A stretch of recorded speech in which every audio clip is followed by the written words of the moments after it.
tal, hermanos y amigos? Nuevamente le agradecemos a nuestro Dios que nos dé la oportunidad de estar juntos en este día, y también le agradecemos a usted su presencia y el hecho de que esté siguiendo estas transmisiones de esta plataforma de Facebook, La Luz en mi Andar. En esta ocasión, como ustedes saben, este día lo destinamos para este tema que tiene como nombre ¿Dónde en la Biblia encuentro? Y en esta ocasión la pregunta que nos haremos es ¿dónde en la Biblia encuentro que Satanás es un ángel caído? Así que en los siguientes minutos estaremos hablando un poco acerca del origen de Satanás, si realmente es un ángel caído o no. Esa es la idea de lo que queremos explicar aquí. Esperemos que pueda ser de bendición para su vida. Fíjese en esto, lo primero que le quiero decir es que respecto a Satanás y a sus demonios hay muchas ideas, hermanos, equivocadas en el mundo. Hay muchas leyendas, hay muchos mitos, hay muchas historias, fábulas que el hombre ha desarrollado a través de los siglos sobre Satanás y sus demonios, que definitivamente no tienen ninguna base bíblica, es decir, son cosas que la Biblia no enseña. ¿Dónde se ha originado eso? Bueno, una parte se originó en la tradición judía, por un lado, pero mucho de lo que ahora se argumenta como, o que se ve como si fuera verdad sobre Satanás, nace en la Edad Media, hermanos, con el catolicismo y con todos aquellos escritores, hermanos, que también dentro del campo de la literatura escribieron, como por ejemplo Dante Alighieri, este hombre que escribió una obra que es muy conocida como La Divina Comedia, donde hace toda una descripción del infierno, etcétera, y muchas de las cosas que hoy se creen sobre Satanás tienen su origen ahí, pero no en la escritura. Entonces, aunque hay muchas ideas equivocadas acerca de Satanás y sus demonios que la gente cree en nuestros días, una cosa que tenemos que asegurar completamente es que la Biblia enseña que Satanás y sus demonios son reales. Satanás es un ser real. La gente también ha llegado a pensar que Satanás es un mito, es una leyenda, pero no. La Biblia dice que Satanás es un ser real definitivamente y que es un antagónico de Dios y que busca la destrucción del pueblo de Dios desde el principio. Ahora, hay algo también que tenemos que entender. La Biblia dice que son seres espirituales, Satanás y sus demonios, que tienen cierto poder y que tienen cierta inteligencia y que de alguna manera, y especialmente por estar dentro del ámbito espiritual, están por encima, hermanos, de el poder y de la inteligencia que nosotros tenemos como seres humanos. Sin embargo, eso no quiere decir que ellos sean omnipotentes como Dios lo es, que sean omnipresentes como Dios lo es, o que sean omniscientes como Dios lo es. No pueden hacer eso. Ahora, una cosa que tienes que entender, por ejemplo, es que en Efesios capítulo 6, verso 12, Pablo escribió lo siguiente, que nos puede ayudar para entender cómo estos seres espirituales malvados tienen cierto poder. Dice Pablo, no tenemos lucha contra carne o contra sangre y carne, lo cual indica, hermanos, que la lucha que el cristiano tiene diariamente para mantenerse fiel al Señor no es una lucha física, sino una lucha espiritual. Pablo luego dice, sino contra principados, contra potestades, contra los gobernadores de las tinieblas de este siglo, contra huestes espirituales de maldad en las regiones celestes. Nota cómo dice que estos son principados, son potestades, son gobernadores, son huestes. Las tres primeras palabras indican el poderío que estos tienen. Y la palabra huestes tiene que ver, hermanos, con la cantidad. Es una multitud. Pero todos estos seres son espirituales. Así que las tres primeras palabras, hermanos, denotan su capacidad, ese cierto poder que tienen. Y también el hecho de que diga espirituales habla de que son seres inteligentes que están en el ámbito espiritual, que es lo que significa en las regiones celestes. Por lo tanto, es una lucha espiritual la que tenemos, una lucha que se da en el ámbito espiritual. Ahora, otra cosa que podemos ver es en 2 Corintios capítulo 11 y verso 3. Este pasaje nos ayuda a entender un poquito más acerca de la inteligencia que estos seres, que Satanás y sus demonios tienen. Dice, pero me temo que como la serpiente con su astucia, dice, engañó a Eva, vuestros sentidos sean en alguna manera extraviados de la sincera fidelidad a Cristo. Pablo está escribiéndole aquí a los Corintios y él trató de irse hasta el Génesis, hasta el jardín del Edén, cuando la Biblia dice que la serpiente era astuta. Y esa palabra astuta, hermanos, da a entender que era sagaz, que tenía una inteligencia que la usaba para lograr sus propósitos, especialmente propósitos malignos, como fue el de engañar a Eva. Todos sabemos que la serpiente no era una cosa más que la personificación de Satanás. Bueno, Pablo se fue hasta allá para explicar que Satanás está en la posibilidad ahora de engañarnos todavía y que tiene astucia y que puede llegar a extraviarnos de la fidelidad de Cristo. ¿Cuándo va a ser esto? Cuando el hombre deja de oír a Dios, cuando el hombre deja de ser guiado por el Espíritu, cuando el cristiano se aleja de Cristo, entonces el cristiano le permite a Satanás trabajar en su corazón y éste puede engañarlo. Esto es lo que sucedió con Ananías y Zafira. Pedro fue claro cuando les dijo: ¿por qué permitiste que Satanás llenara tu corazón? Él le dio esa oportunidad. Sabemos, hermanos, que Satanás, en contra de nuestra voluntad, no puede hacer mucho, porque, hermanos, bueno, ya no podemos ser engañados como antes, porque la luz del Evangelio ha iluminado nuestras vidas. Ahora, algo adicional que quiero que veas es cómo se le conoce a Satanás a través de las Escrituras. Bueno, es llamado el diablo, y la palabra diablo significa calumniador, también significa engañador. También la palabra Satanás sabemos que significa adversario. Así que el diablo o Satanás es el engañador, es el adversario. La Biblia lo presenta así. También el Señor Jesucristo dijo que es un homicida y que es homicida desde el principio. También dijo que cuando Él habla mentiras, porque lo suyo es la mentira y ha sido mentiroso desde el principio. Bueno, por eso es el calumniador, es el adversario, es el engañador, que trata, hermanos, de desviar al hombre de Dios y de su palabra. Sin embargo, hermanos, también hay otras formas como Satanás es llamado en la Escritura. Por ejemplo, en Mateo 10:25 se le llama Belcebú, en Apocalipsis 12:9 y también en Apocalipsis 20:1 y 2 se le llama el dragón y la serpiente antigua.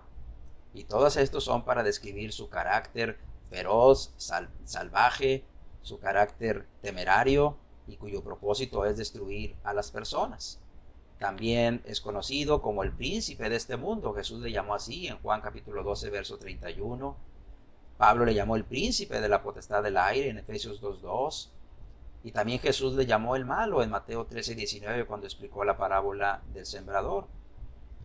Todos estos pasajes, hermanos, son descripciones acerca de Satanás que nos ayudan a entender que Satanás y sus demonios son reales.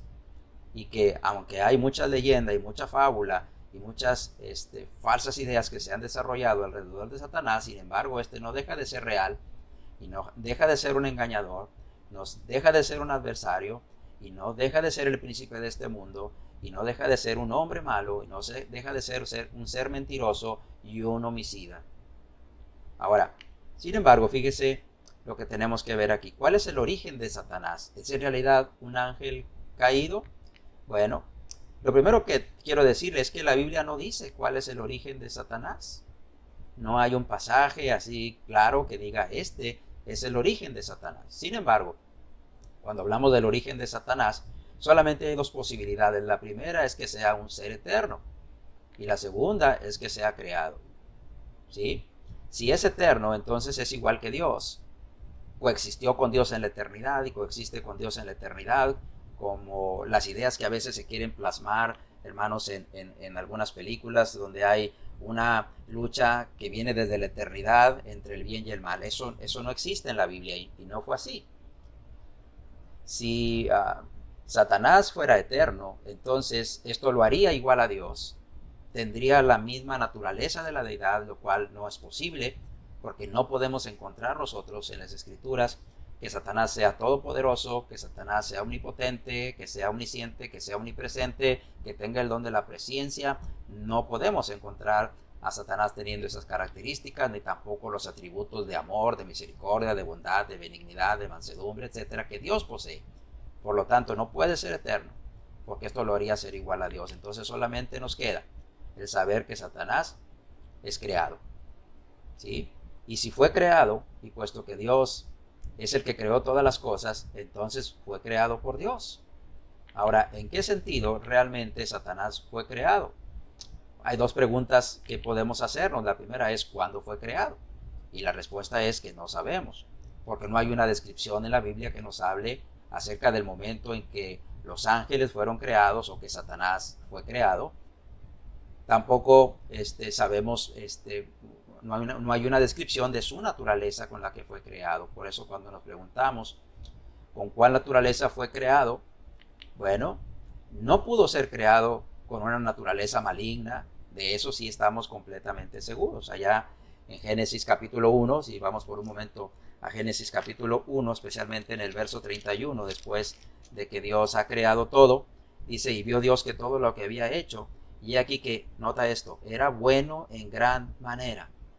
Todo lo que Dios había hecho, dice, era bueno en gran manera.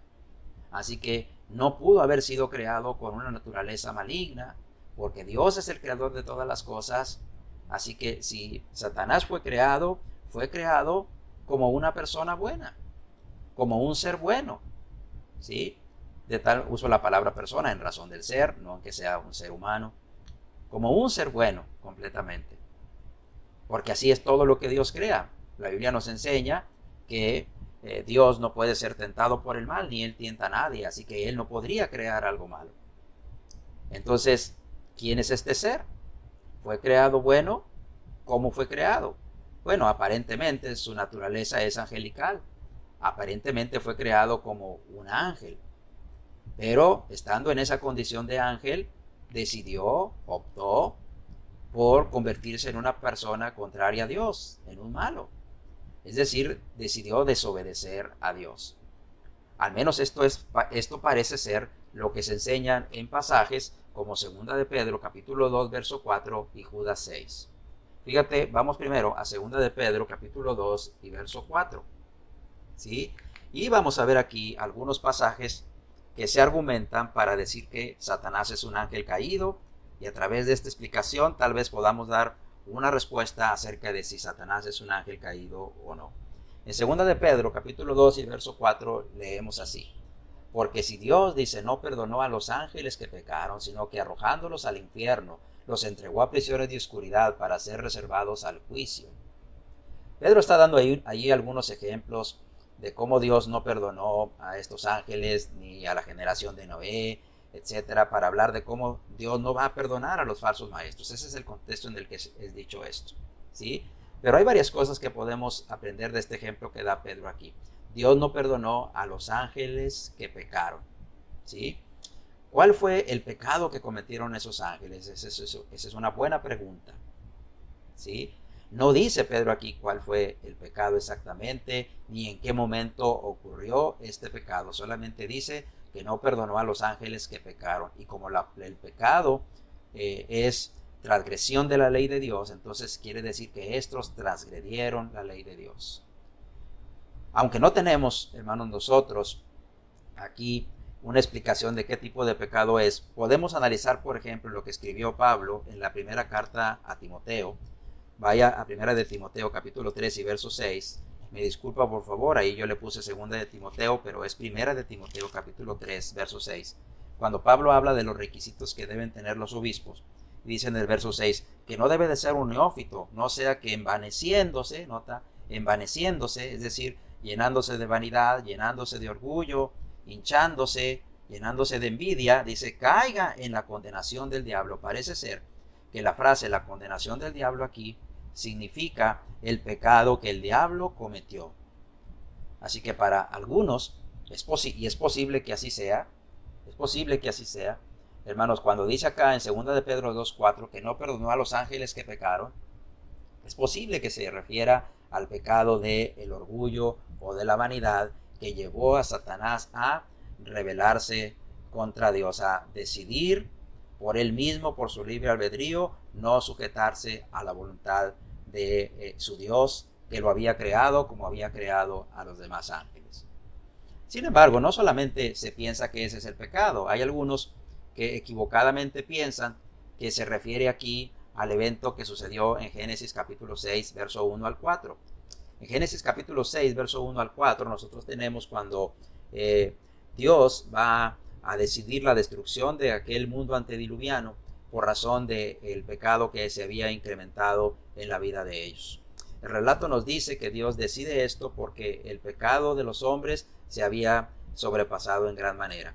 Y ahí en esos versos del 1 al 4 se nos dice que Dios, hermanos, decidió esto porque cuando los hijos de los hombres se empezaron a casar con las hijas de Dios, o al revés, cuando los hijos de Dios se empezaron a casar con las hijas de los hombres, entonces, hermanos, la maldad se creció en gran manera. Para muchos, la frase que usa ahí, Génesis capítulo 6, verso 2, hijos de Dios, para muchos esto se refiere a ángeles, ¿sí? Creyendo que esos hijos de Dios son ángeles que se unieron con mujeres, las hijas de los hombres. Pero hay que entender el contexto de Génesis en sus primeros capítulos. Lo que tenemos en Génesis, hermanos, es que hay dos líneas paralelas de descendencia que corren al mismo tiempo en el mundo. Por un lado, aquellos que son descendientes de Caín, que no obedecen a Dios, que son seres que no son espirituales, que son seres que están completamente entregados al materialismo y al pecado, y por otro lado, los descendientes de el otro hijo de Adán y Eva llamado Set. Aquellos que cuando nació Enós empezaron a invocar el nombre de Jehová, es decir, empezaron a obedecerlo, empezaron a adorarlo. Se nos habla en esa línea de descendencia de Enoc como alguien que caminó con Dios.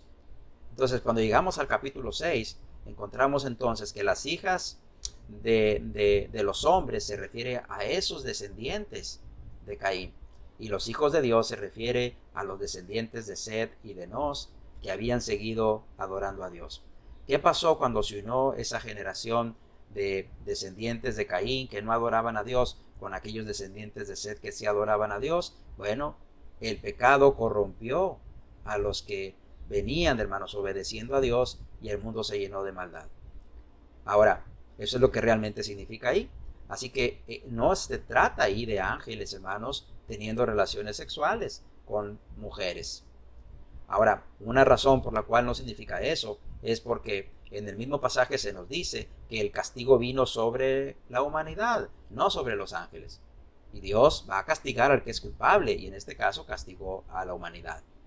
Pero hay una razón todavía más de peso, que está ahí en Mateo capítulo 22, verso 30, cuando Jesús está hablando allí, hermanos, y él dice una verdad respecto a lo que pasará cuando los seres humanos podamos estar finalmente con Cristo en el cielo. Mire lo que dice Mateo capítulo 22 y verso 30.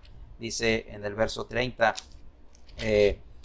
porque en la resurrección, dice, ni se casarán, ni se darán en casamiento, sino serán como los ángeles de Dios en el cielo. ¿Sí?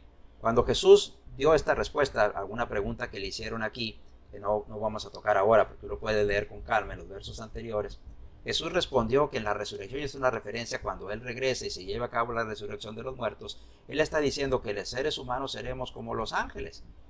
¿Y a qué se refería aquí? Bueno, se refiere a que no van a tener sexo, no va a haber esa posibilidad de ser, hermanos, como somos ahora, fisiológicamente hablando, en razón de que seremos como los ángeles del cielo, los cuales son asexuales, es decir, no se casan ni se dan en casamiento. Bueno, eso entonces nos enseña que el pecado del que habla acá en 2 de Pedro no se refiere a eso. Ahora, entonces muy probablemente se refiere a este asunto del orgullo que mencionó Pablo acá, probablemente en 1 de Timoteo 3:6. Ahora, otro texto que se usa es Judas verso 6. Y en Judas verso 6, hermanos, dice: y a los ángeles que no guardaron su dignidad, sino que abandonaron su propia morada, los ha guardado bajo oscuridad en prisiones eternas para el juicio del gran día. Ahora habla acá de ángeles, hermanos, que no guardaron su dignidad.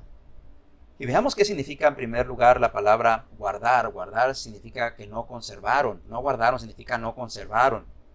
No mantuvieron. ¿No mantuvieron qué? Su dignidad. Y la palabra dignidad, hermanos, es la palabra griega arche, y significa autoridad, significa un gobierno inicial. La idea que quiere dar aquí entonces es que estos ángeles no se mantuvieron bajo la autoridad o bajo el gobierno inicial que tuvieron. ¿Quién era ese gobierno? ¿Quién era esa autoridad? Dios, que los creó. Los ángeles, hermanos, son vistos en la Biblia como servidores de Dios. Ángeles que Dios usa en sus planes, en todo lo que Él quiere llevar a cabo en relación con el hombre. ángeles que adoran y glorifican permanentemente el nombre de Dios. Bueno, estos ángeles dice que no guardaron su dignidad, significa que no se mantuvieron bajo la autoridad o bajo el gobierno inicial en el que fueron puestos, o bajo el que fueron puestos. Luego dice también, hermanos, que abandonaron su propia morada. La palabra morada aquí, hermanos, parece una referencia al cielo mismo, al tercer cielo, a donde está Dios, la presencia de Dios. Significa entonces que la morada que Dios les señaló aquí, ellos la abandonaron. Abandonar aquí, hermanos, es una palabra que sugiere una acción que se llevó a cabo por ellos mismos, ¿sí? Ellos mismos decidieron apartarse, hermano, apartarse de Dios. Entonces, quiere dar a entender aquí que fueron rebeldes, hermano, a la posición que ellos tenían delante de Dios, rebelándose contra Él, ¿sí? Entonces, estos ángeles que no guardaron, sino que abandonaron su propia morada, no guardaron su dignidad, entonces Dios los ha puesto bajo oscuridad, en prisiones eternas para el juicio del gran día. Ahora, ¿significa esto entonces que Satanás es un ángel caído? Bueno, aparentemente eso es lo que está diciendo aquí, ¿sí? Ahora, fíjese en algo más. Los arrojó al infierno, dice, volviendo allá en 2 de Pedro, capítulo 2, verso 4, dice que los arrojó al infierno. Ahora, aquí, hermanos, el infierno no es el mismo de Mateo 25:41.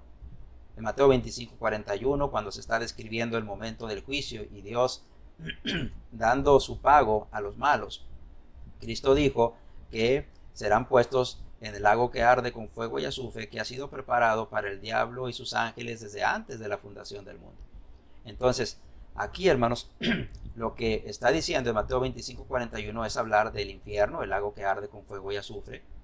Pero aquí cuando se usa la palabra infierno, cuando la usa Pedro, bueno, en nuestras versiones Reina Valera se traduce como infierno, pero en realidad la palabra es tártaro. Y se refiere, hermanos, al tártaro, al lugar de tormento, al lugar que es descrito allá en Lucas capítulo 16, cuando se habla de el rico y Lázaro, el lugar donde el rico fue puesto, donde está siendo atormentado, donde estaba ardiendo en aquella llama, donde estaba en realidad en un fuerte tormento y en un fuerte sufrimiento. Bueno, entonces lo que está diciendo es que fueron arrojados al tártaro. Eso es lo que está diciendo allí. Porque el infierno, hermanos, es un lugar que está preparado para el diablo y sus ángeles, pero también está preparado para todo aquel que no obedece el evangelio. Pero ni el diablo, ni sus ángeles, ni los desobedientes al evangelio, ni los desobedientes a Dios están ahí en este momento. Porque eso sucederá hasta que Cristo venga y lleve a cabo el juicio, donde separará a los buenos de los malos, según lo que cuenta Mateo capítulo 25, verso 31 en adelante, que es conocido como el juicio de las naciones. Ahora, el hecho que diga de que fueron arrojados no se refiere al evento, por ejemplo, descrito en Lucas capítulo 10, verso 18. Fíjese, en Lucas capítulo 10 y verso 18, algunos creen que Jesús está hablando de ese momento cuando Satanás fue sacado del cielo o fue arrojado a la tierra, como algunos creen. Pero en Lucas capítulo 10, verso 18, Jesús dijo estas palabras. Dice: yo veía a Satanás caer del cielo como un rayo. Y algunos creen que se refiere a eso que describe acá Pedro como siendo arrojados. Pero en este pasaje no se trata de eso.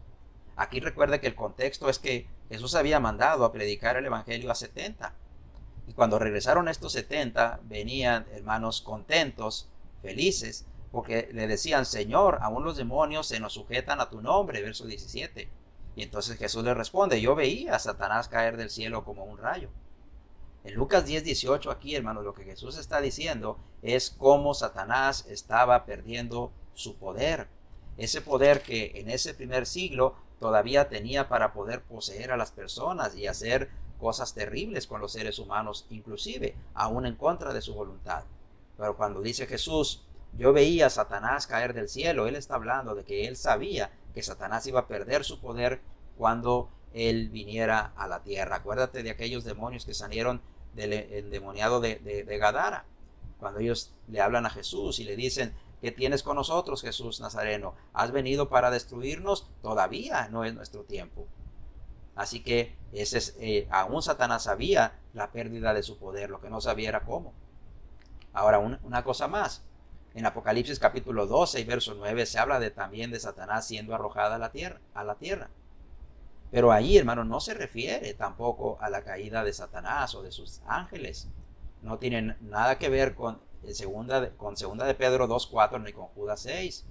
En Apocalipsis 12:19, obviamente no tenemos el tiempo aquí para explicarlo, pero ahí se refiere a la derrota de Satanás a través de la obra de Cristo. Eso es lo que simbólicamente se da a entender allí. Así que fíjese en esto. La idea aquí de ser arrojado tiene que ver con ser separados de la presencia y de la comunión con Dios, lo cual sucedió cuando Satanás cometió el pecado que haya sido, y cuando sus demonios cometieron el pecado que haya sido, tal vez el orgullo, la vanidad, la envidia. ¿Sí? Ahora, fíjese en algo más. Dice que los entregó a prisiones de oscuridad para ser reservados para el juicio. Así dice en 2 de Pedro 2:4. Y en Judas 6 dice que los ha guardado bajo oscuridad en prisiones eternas para el juicio del gran día. Nota cómo habla en los dos pasajes acerca del juicio. Judas dice el juicio del gran día, refiriéndose a la segunda venida de Cristo con el subsecuente juicio final. Y dice que han estado guardados, dice, y acá Pedro dice que han sido reservados. Prisiones de oscuridad, dijo Pedro, prisiones eternas, dijo Judas. Ambos, hermanos, tienen la misma idea, y lo que significa es que estos ángeles, en el día del juicio, serán finalmente puestos en el lugar que está destinado para ellos. Nuevamente volvemos a Mateo capítulo 25, verso 42, cuando Jesús habla del lugar que está destinado para el diablo y sus ángeles. Y en Apocalipsis capítulo 20 y verso 10, por ejemplo, leemos literalmente que dice en el verso 10, dice, y el diablo que los engañaba fue lanzado en el lago de fuego y azufre, donde estaban la bestia y el falso profeta, y serán atormentados día y noche por los siglos de los siglos. Entonces hay un momento que está destinado, hermanos, que es el día final, para que Satanás y sus ángeles vayan a dar a ese lugar llamado infierno, que Cristo describe como el lago que arde con fuego y azufre, y que dice que ha sido preparado para ellos. Ahora, entonces, fíjese algo aquí interesante. Una de las cosas que se asumen por estos dos pasajes, y aquí es donde quiero que pongamos un poquito más de atención, una de las cosas que se asumen, note, no que realmente sea así, es que Satanás organizó una gran rebelión contra Dios y que estos ángeles fueron sus seguidores. Eso es lo que, como lo explican muchas personas. Sin embargo, esto no deja de ser una mera especulación, una especulación que ha sido transmitida de generación en generación a través de leyendas, a través de tradiciones, pero que en realidad nada tiene que ver con lo que realmente, hermanos, la Biblia dice. ¿Sí? Así que, ¿cuál es el origen? ¿Es Satanás un ángel caído? Parece ser que sí. Sin embargo, no podríamos asegurarlo con toda seguridad cuál es el momento cuando esto ocurrió, ni qué fue lo que pasó exactamente. Tampoco el hecho de decir de que hubo una gran rebelión, ¿verdad?, de Satanás y los demonios contra Dios mismo. Ahora, ¿qué, hermanos, de Ezequiel 28 del 12 al 16? En Ezequiel 28, del 12 al 16, leemos lo siguiente. Voy a leer los versículos, hermanos. Dice: Hijo de hombre, levanta endecha sobre el rey de Tiro y dile: así ha dicho Jehová el Señor. Tú eras el sello de la perfección, lleno de sabiduría y acabado de hermosura. En Edén, en el huerto de Dios estuviste. De toda piedra preciosa era tu vestidura, de cornerina, topacio, jaspe, crisólito, berilio y ónice, de zafiro, carbunclo, esmeralda y oro. Los primores de tus tamboriles y flautas estuvieron preparados para ti en el día de tu creación. Tú, querubín grande, protector, yo te puse en el santo monte de Dios. Allí estuviste, en medio de las piedras de fuego te paseabas. Perfecto eras en todos tus caminos desde el día que fuiste creado hasta que se halló en ti maldad. A causa de la multitud de tus contrataciones fuiste lleno de iniquidad y pecaste, por lo que yo te eché del monte de Dios y te arrojé de entre las piedras al fuego, oh querubín protector. ¿Qué es lo que enseña Ezequiel 28? Bueno, muchos hermanos han llegado a la conclusión que aquí está, hermanos, el momento, o que aquí es descrito el momento cuando Satanás cayó y con sus ángeles fue sacado del cielo. Pero ¿es en realidad lo que enseña, es esto lo que enseña este pasaje? Bueno, lo primero que tenemos que entender es que la manera como se interpreta la Biblia es que lo primero que tenemos que interpretar es lo que dice ahí. ¿Sí? Tomar el pasaje literalmente, tal y como dice. Esa es la primera forma en la que lo tenemos que hacer. Y en este pasaje lo que nosotros vemos es que Ezequiel está hablando de una profecía contra el rey de Tiro. Así que primariamente aquí se está hablando del rey de Tiro. Y es al rey de Tiro, ya lo vimos desde el verso 12, al que se está refiriendo cuando le dice que era el sello de la perfección, lleno de sabiduría, acabado de hermosura, etc. Así que eso es lo primero que tenemos que ver. Aquí se refiere al rey de Tiro. Sin embargo, hay palabras aquí que se pueden aplicar al evento del Edén y que tendría que ver con Satanás aquí. Por ejemplo, cuando dice en Edén, bueno, pues el rey de Tiro nunca estuvo en Edén, aunque Edén aquí puede ser un simbolismo del paraíso, y que Tiro en realidad está siendo presentada aquí como un paraíso por la belleza que tenía esta ciudad. Luego dice, en el huerto de Dios estuviste, en toda piedra preciosa, etcétera, dice aquí. Y luego dice en el verso 14, tú, querubín grande. Y dicen, bueno, el hecho de que diga querubín aquí habla de que se refiere a Satanás porque es un ángel protector, pero también podríamos entender que la palabra querubín aquí podría ser entendida también simbólicamente.